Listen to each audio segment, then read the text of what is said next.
ప్రతి విజయం వెనుక ఉంటుందో మహిళ వెలుగుల్ని పంచి కరిగే కొవ్వొత్తిలా ఆ వెలుగే సత్యం శివం గుర్తిస్తే నీదే జయం ఒక మగువ శాపంతో పసివాడే గగనం ఒక మహిళా శపథంతో కొణికిల్ది భువనం మధురం నీ చరితం ఓ మగువా జయీ భవ ఓ మహిళా విజయీ భవ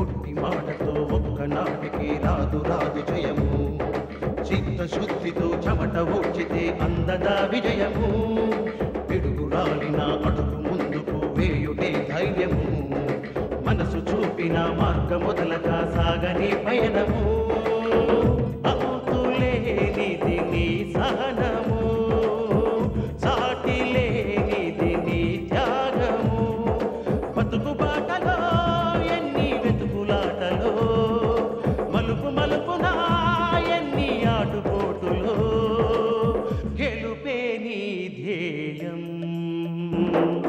సాహసమే నీ ఆయుధం సాధించే నీ ఆశయం సాహసమే నీ ఆయుధం సాధించే నీ ఆశయం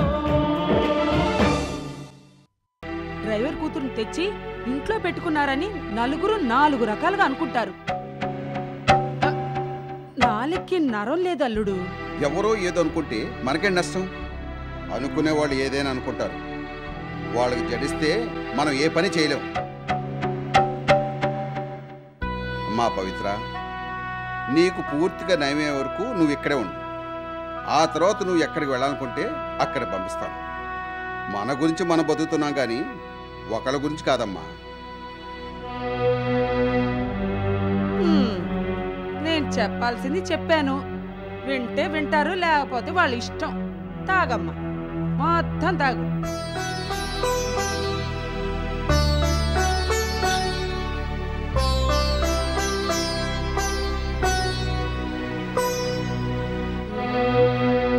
ఏంటమ్మా తాగు అని కొంచెం గట్టిగా అరిచినందుకే అంత రోషం వచ్చిందా?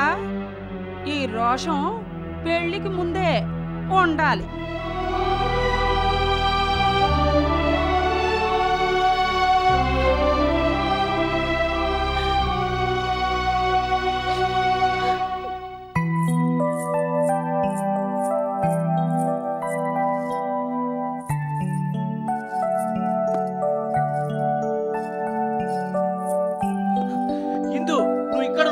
నీకోసం ఇల్లంతా వెతికి వెతికి ఇక్కడికి వచ్చాను. దేనికి? ఇదిగో నా షర్టు మధ్య పొత్తం ఊడిపోయింది. కొత్త పొత్తం వేసి కుడతామని ఇక్కడికి వచ్చాను. ఈ పని పూర్తి చేసి కుడతాను. అవును ఇందు, ఇవన్నీ ఎందుకు చదువుతున్నావు? మనం ఎక్కడికైనా ఊరికి వెళ్తున్నావా? లేదు, పవిత్ర వాళ్ళ ఇంటికి వెళ్తుంది కదా, అందుకని కావలసిన వస్తువులని సర్దుతున్నాను. పాపం పవిత్రకి ఎంత కష్టం వచ్చిందో కదా. పవిత్ర మొగుడు భాస్కర్ అంత దుర్మార్గుడా? దుర్మార్గుడు కాబట్టే కడుపు మీద ఇస్త్రీ పెట్టెతో వాతలు పెట్టాడు. వాడికి కూడా అలాగే వాతలు పెట్టుంటే బాగుండేది. అవునిందు, పవిత్రకు కడుపు మీద ఉన్న పుండు మానిందా? మానింది. ఇందు, పవిత్ర కడుపుతో ఉందన్నావు కదా, కడుపులో ఉన్న బిడ్డకి ఏం కాలేదుగా? అదృష్టం బాగుండి కడుపులో ఉన్న బిడ్డకి ఏం కాలేదు. ఇందు, మనకు పవిత్రకు ఒకే రోజే కదా పెళ్లి జరిగింది. పవిత్ర నెల తప్పింది, నువ్వెందుకు నెల తప్పలేదు? నువ్వెందుకు నెల తప్పలేదని నేను అడిగితే ఏం చెప్పకుండా నన్నెందుకు అలా చూస్తావు? నేను అడిగింది తప్ప? లేదు. నువ్వు ఎప్పుడు నెల తప్పుతావు చెప్పిందు? తప్పే టైం వస్తే తప్పకుండా తప్పుతాను. సరేలే, ఈ నెల నువ్వు నెల తప్పలేదు, వచ్చే నెల నువ్వు తప్పకుండా నెల తప్పాలి. చెప్పిందు తప్పుతావా లేదా? అలాగే. ఇందు, నువ్వు నెల తప్పావనుకో, నిన్ను కాలు కింద పెట్టనివ్వను, వంటింట్లోకి వెళ్ళనివ్వను, బట్టలు ఉతకనివ్వను, బట్టలు ఆరయ్యనివ్వను, అసలు ఏ పని చెయ్యనివ్వను. అంతెందుకు ఈ రూమ్ నుంచి నిన్ను కదలనివ్వను. ఏ చంటి పాపో చంటి బాబో పుట్టేదాకా నిన్ను నా చంటి పాపలా కంటి పాపలా భద్రంగా చూసుకుంటాను. సరేనా? మా ఇంటి నెల తప్పబోతుంది, మా ఇంటి నెల తప్పబోతుంది, మా ఇంటి నెల అయ్యో తప్పబోతుంది. ఆగండి. మా ఇంటి నెల తప్పబోతుంది.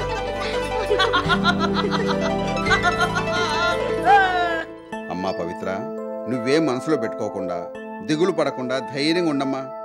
వాళ్ళంతా వాళ్ళు వచ్చి తీసుకెళ్తే వెళ్ళు, లేకపోతే పుట్టింట్లో నుండు. కొన్నాళ్ళు ఊపి పడితే అన్నీ సర్దుకుంటాయి, వాళ్ళే దారికి వస్తారు. పవిత్ర పవిత్ర, ఇదిగో నీ బ్యాగు. కడుపులో ఉన్న పాపని భద్రంగా చూసుకో. చూసుకుంటుంది. నువ్వు ఊరుకోరా. ఒరే మనీ, వర్జం వచ్చే లోపల అమ్మాయిని తీసుకెళ్ళు. అలాగే అమ్మా. వస్తానండి. ఆ. వస్తానమ్మా. మంచిదమ్మా. వస్తానిందు. అలాగే. పెరుమాళ్ వస్తాను. వెళ్ళొస్తానయ్యా. జాగ్రత్త తీసుకెళ్ళి. వస్తానమ్మా.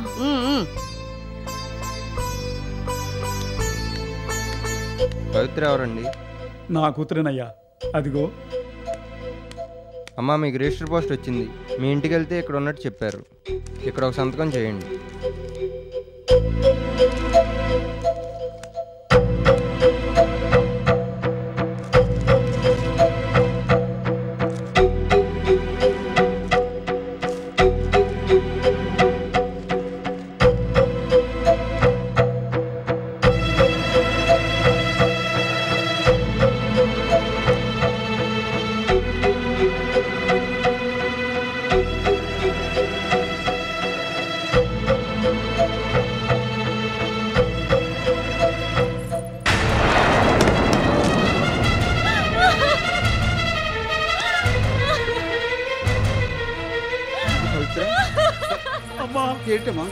అమ్మా పవిత్ర, ఏమైందమ్మా?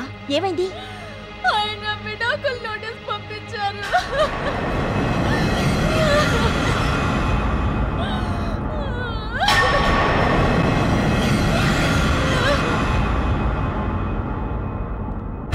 పెళ్ళయింది మొదలు అష్ట కష్టాలు పెడుతూ రాక్షసులా ప్రవర్తించారు.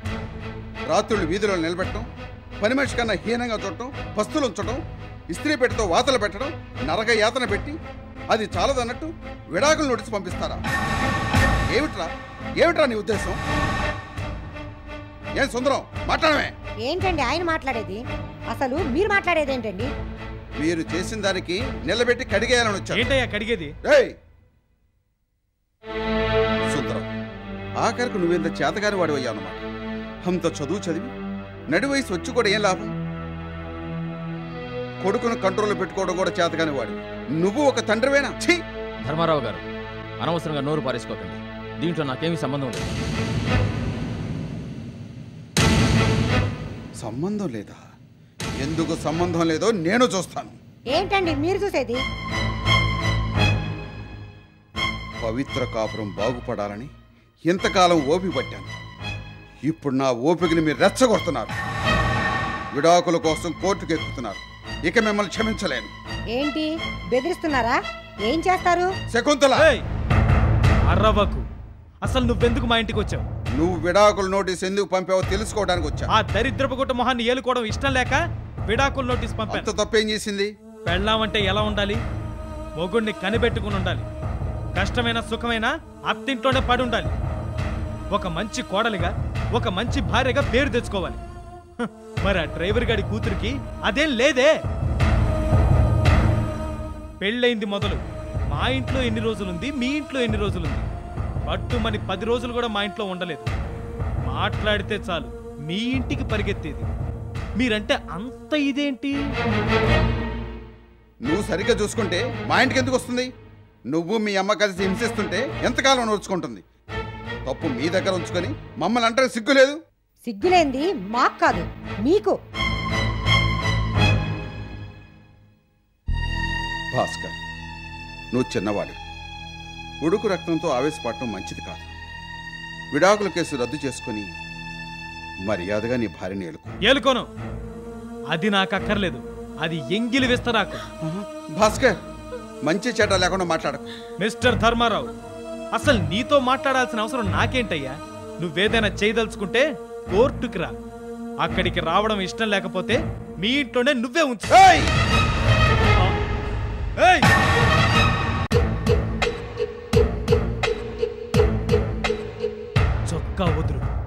లేకపోతే మర్యాద దక్కదు.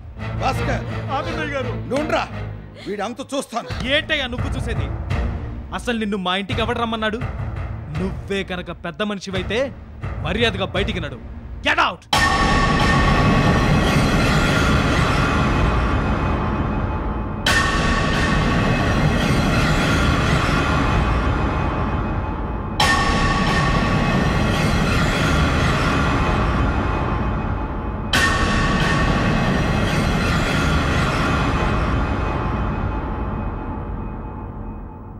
ఈ పవిత్ర ధర్మారావు గారి కన్స్ట్రక్షన్లో అకౌంటెంట్గా పనిచేసేది. ఈమెకు నాకు శారీరక సంబంధం ఉందని, నేను ఆమెను మోసగించానని భయపెట్టి బెదిరించి ధర్మారావు గారు నాకు బలవంతంగా ఈమెను కట్టబెట్టారు. నిజానికి పవిత్రకు నాకు ఏ విధమైన శారీరక సంబంధం లేకపోయినా ధర్మారావు గారు మా డాడీకి బిజినెస్ పార్ట్నర్ అయినందువల్ల అయిష్టంగానే తప్పక తల వంచి పవిత్రను పెళ్లి చేసుకోవాల్సి వచ్చింది. కాపురానికి వచ్చింది మొదలు పవిత్ర నాతో సరిగ్గా కాపురం చేయలేదు. ఏ రోజు మా ఇంట్లో సరిగ్గా ఉండలేదు. అత్తింట్లో ఉండే కన్నా ఆ ధర్మారావు గారింట్లో ఉండడానికే పవిత్ర ఎక్కువ ఇష్టపడేది. ఇంటి కోడలుగా పవిత్ర ఏ రోజు ప్రవర్తించలేదు. ఇల్లాలిగా నన్ను అసలు సుఖపెట్టలేదు. అయినా అన్నిటికీ ఓర్చుకుంటూ పవిత్రకు ఎన్నో విధాలుగా నచ్చజెప్పి చూశాను. ప్రవర్తన మార్చుకోమన్నాను, కానీ పవిత్ర నా మాట వినలేదు. అలాంటి భార్యతో కాపురం చేయడం అనవసరం అనిపించింది. అందుకని నా భార్యకు నాకు విడాకులు ఇప్పించాల్సిందిగా కోరుకుంటున్నాను. పవిత్ర, మీరేమైనా చెప్పాలనుకుంటున్నారా? నాకు పెళ్ళై కాపురానికి వెళ్ళింది మొదలు మా వారు మా అత్త మామలు ముగ్గురు ఏకమై నన్ను చిత్రహింసలు పెట్టడం మొదలు పెట్టారు. కొట్టడం, తిట్టడం, గాడిద చాకిరీ చేయించడం, వేళకు భోజనం పెట్టకుండా కడుపు మార్చడం, రాత్రంతా చలిలో ఇంటి ముందుంచడం, నా ఎదురుగానే లిల్లీ అనే అమ్మాయితో అక్రమ సంబంధం పెట్టుకోవడం, ఇలా మానసికంగా నన్నెంతో హింసిస్తూ వచ్చారు. ఇదంతా డబ్బు నగల కోసమేనని గ్రహించిన ధర్మారావు గారు వాళ్ళకి డబ్బుతో పాటు నగలను కూడా ఇచ్చారు. నేను మా వారితో కాపురం చేసేలా చేశారు. అయినా వాళ్ళు నన్ను హింసించడం మానలేదు. నేను గర్భవతినని తెలుసుకొని నా కడుపు మీద కాలుతున్న ఇస్త్రీ పెట్టెతో వాతలు పెట్టారు. కడుపు మీద వాతలతో చావు బతుకుల్లో ఉన్న నన్ను ధర్మారావు గారు హాస్పిటల్లో జాయిన్ చేసి అవసరమైన వైద్యం చేయించారు. కడుపు మీద పుండు మానేంత వరకు తనింట్లోనే పెట్టుకున్నారు. మా అత్తింటి వాళ్ళు లేనిపోని నిందలు మోపుతూ విడాకుల కోసం కోర్టుకెక్కారు. నాకు తగిన న్యాయం చేయవలసిందిగా మిమ్మల్ని కోరుకుంటున్నాను.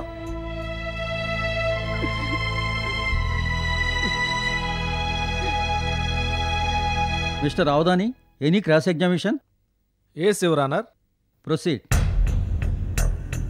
అమ్మా పవిత్ర, అత్తవారింట్లో మీరు చిత్రహింసలు గురయ్యాను అంటున్నారు. అప్పుడు మీరు ఎక్కడికి వెళ్ళాలి? పుట్టింటికి వెళ్ళాలి. మరి ధర్మారావు గారింటికి ఎందుకు వెళ్ళారు? అప్పుడే కాకుండా కాపురానికి వెళ్ళింది మొదలు తరచూ ధర్మారావు గారింటికే వెళ్ళేవారట. అలా ఎందుకు వెళ్లాల్సి వచ్చింది? నగలు ధర్మారావు గారు ఇచ్చారు. ఇస్త్రీ పెట్టే వాతలకు ఖరీదైన వైద్యం చేయించారు కదూ? అవును యువర్ ఆనర్, ధర్మారావు గారు పవిత్రకు నగలు కొన్నట్టు, హాస్పిటల్లో ట్రీట్మెంట్ ఇప్పించినట్టు తగిన ఆధారాలైన ఈ 2 రసీదులను కోర్టు వారికి సమర్పించుకుంటున్నాను. అమ్మా పవిత్ర, నా క్లయింట్ మిమ్మల్ని నగల గురించి నగదు గురించి వేధించాడనటానికి ఆధారాలు చూపించగలరా? నా క్లయింట్ మీ కడుపు మీద ఇస్త్రీ పెట్టెతో వాతలు పెట్టాడంటున్నారు. దానికి సాక్ష్యం ఉందా? కట్న కానుకల గురించి మిమ్మల్ని వేధించినప్పుడు మీరు పోలీస్ కంప్లైంట్ ఇచ్చారా? మీకు వాతలు పెట్టినట్టుగా డాక్టర్ గారి దగ్గర మెడికల్ సర్టిఫికెట్ తీసుకున్నారా? లేదు. నిజంగా నా క్లయింట్ మీరన్న ఆరోపణలు పాల్పడి ఉంటే తగిన చర్య ఎందుకు తీసుకోలేదు? అంటే మీ ఆరోపణలని అబద్ధాలన్నమాట. నా క్లయింట్ గౌరవ ప్రతిష్టలు మంట కలపడానికి నిరాధారమైన అభాండాలు వేస్తున్నారు. Objection your honour. Objection sustained. Thank you your honour. Avadhani గారు తన తెలివితేటలతో కేసును తప్పుదారి పట్టించడానికి ప్రయత్నిస్తున్నారు. అత్తింటి ఆరలకు సాక్షి ఉంటుందా? అందరూ చూసేలా హింసిస్తారా? ఇస్త్రీ పెట్టెతో వాతలు పెడుతున్నాం, అందరూ చూడండి ఓహో అని దండోరా వేసి ఆ పైన చేయాల్సింది చేస్తారా? ధర్మారావు గారు తల్లి లేని పవిత్రను తన కన్న కూతురిలా పెంచుకొచ్చారు. బాధ్యత గల వ్యక్తిగా తన కూతురిని కాదనుకుని మోసగించిన భాస్కర్తో పవిత్ర పెళ్లి జరిపించారు. ఈ కేసుకు సంబంధించిన నిజానిజాలు తెలియాలంటే ధర్మారావు గారిని విచారించాల్సి ఉంది. అందుకు అనుమతించవలసిందిగా కోర్టు వారిని కోరుకుంటున్నాను. That's all your honour. Dharmarao గారిని విచారించడానికి అనుమతిస్తూ ఈ కేసును వచ్చే నెల 7వ తేదీకి వాయిదా వేయడమైనది.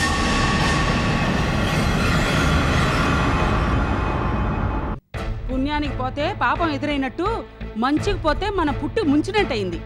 ఆ డ్రైవర్ గారి కూతురు కోసం మీరిప్పుడు కోర్టు పోనెక్కుతారా? అత్తయ్య అన్నయ్య, ఆ అత్తయ్య చెప్పేది కూడా నిజమే కదా. పవిత్రకు నువ్వు చేసిన దానికి ఎవ్వరూ తప్పు పట్టరు. కానీ ఇప్పుడేం జరిగింది? ఏనాడు కోర్టు మొహం ఎరుగని నువ్వు దోషిలా కోర్టుకెళ్లాల్సి వచ్చింది. లక్ష్మి, ఏమండి, ఏం జరిగితే అది జరుగుతుంది. మీరు కోర్టుకు వెళ్లి సాక్ష్యం చెప్పడానికి వీల్లేదు. ఇంతవరకు వచ్చాక సాక్ష్యం చెప్పకపోతే ఏం బాగుంటుంది? అల్లుడు, మేము ఇంతమంది చెప్పినా మీకు అర్థం కాకపోతే ఎలా? ఏమండి, ఇంతవరకు ఈ 4 వీధులకు మనిల్లే కోర్టుగా ఉండేది. ఎవరికి ఏ గొడవలు వచ్చినా న్యాయమూర్తిగా మీరు తీర్పు చెప్పి గొడవలు సర్దుబాటు చేసేవారు. అంత పేరు తెచ్చుకున్న నువ్వే కోర్టుకెళ్లడం ఎంత అప్రతిష్ట. 10 మందికి చులకనవుతారు. లేనిపోని అపవాదులు మోయాల్సి వస్తుంది. ఇందులకు బదులు నిందలు పోయాల్సి వస్తుంది. మీరేమనుకున్నా సరే కోర్టుకు వెళ్ళడానికి వీల్లేదు. ఇప్పుడుగా నేను కోర్టుకు వెళ్ళకపోతే మాట తప్పిన వాడిని అవుతాను. అయినా సరే నువ్వు కోర్టుకెళ్ళడానికి వీల్లేదు. కాస్త మీరందరూ నేను చెప్పేది అర్థం చేసుకోండి. ఏమండి, ఏ విషయంలోనైనా మా సలహాలు తీసుకునేవారు. ఇప్పుడు ఈ విషయంలో మీరు మొండిపట్టు పడితే ఎలా అండి? అన్నయ్య, మేం చెప్పేది ఎంతవరకు సబువో ఒక్కసారి ప్రశాంతంగా ఆలోచించు. అత్తయ్య, ఆలోచించడానికి ఏముంది? నాన్నగారు కోర్టుకెళ్లరు, మనం వెళ్ళనివ్వం. మీరు అనుకున్నది కరెక్ట్ అనుకుంటే సరిపోతుందా? ఈ ఒక్కసారి కాదు, 2 సార్లు కాదు, అసలు మీరు కోర్టు బోన్ ఎక్కకూడదంతే. ఏమే సీత, ఈ కుటుంబ గౌరవాన్ని కాపాడతాన్ని తెగ వాగావు. ఇప్పుడు నోరు మూసుకొని నిలబడ్డావు. బోన్ ఎక్కకూడదని మీ మావయ్యకి చెప్పు. మావయ్య చేసేది మంచి పనే కదా. అటువంటప్పుడు నేనెందుకు అడ్డుపడాలి? ఓహో, మామగారికి సపోర్టా? బాగుందమ్మా, బాగుంది. ఇందాకటి నుంచి మేం చెప్తున్నదంతా తప్పన్నట్టు నాన్నగారిని ఎగదోస్తావేంటి? ఇందు, శిక్ష నుంచి తప్పించుకోవడానికి అన్యాయమే ముందుగా కోర్టుకెక్కుతుంది. ఈ ప్రపంచంలో అందరూ నిజాలు చెప్పరు, అలా అని అబద్ధాలు ఆడరు. నిజం చెప్పేవారి కన్నా అబద్ధాలు ఆడేవారే అధిక శాతం ఉండొచ్చు. అలా అని అబద్ధాలకి నిజం భయపడితే ఎలా? మనం అసహించుకోవాల్సింది తప్పు చేసిన మనిషిని కాదు, ఆ మనిషి చేసిన తప్పుని. అన్యాయాన్ని ఓడించాలంటే న్యాయం కోర్టు మెట్లెక్కక తప్పదు. అలా ఎక్కకపోతే న్యాయం తనకు తానే అన్యాయం చేసుకున్నట్టవుతుంది. ఇదిగో, నువ్వెన్నైనా చెప్పు, నా అల్లుడు కోర్టుకు వెళ్ళడానికి వీల్లేదు. అత్తయ్య, సీత చెప్పేది కరెక్ట్. దయచేసి మీరెవరు నన్ను ఆపొద్దు. ఈ ఒక్కసారి కోర్టుకు వెళ్తాను. ఆ తర్వాత మీరు అన్నట్టుగా పవిత్ర విషయంలో కలగజేసుకోండి.